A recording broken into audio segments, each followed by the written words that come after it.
Former Brazilian President Jair Bolsonaro has returned to Brazil for the first time since the riots that followed his election defeat. Bolsonaro, a far-right politician, had lost the election to President Lula da Silva, a left-wing candidate, in November 2022.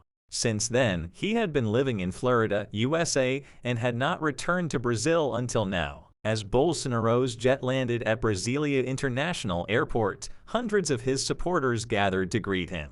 Large crowds were also seen outside the hotel where he was staying.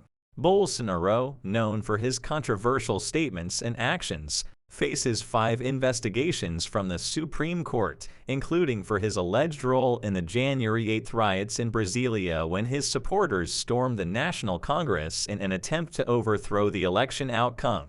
Bolsonaro had defended the right to peaceful protests but claimed the events had crossed the line. Just days before Bolsonaro's return, riots erupted in the capital, with protesters demanding the ousting of Lula da Silva, some calling for a military coup to restore Bolsonaro to power.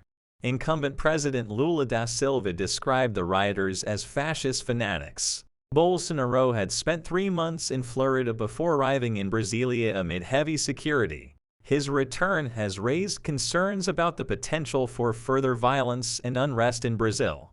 The country has been deeply polarized since the election, with Bolsonaro and his supporters refusing to accept the results. Bolsonaro's return to Brazil comes at a time when the country is grappling with a range of economic, political, and social challenges.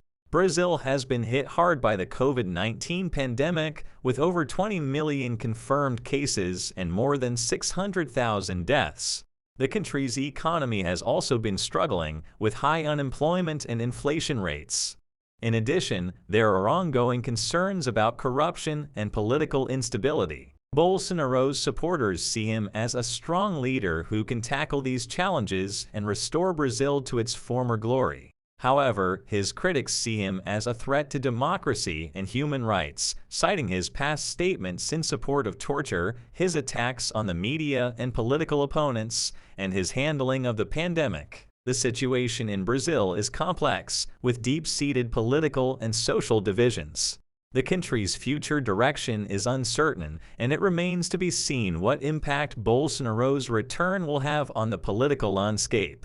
The international community is closely monitoring the situation and calling for all parties to respect the rule of law and democratic institutions.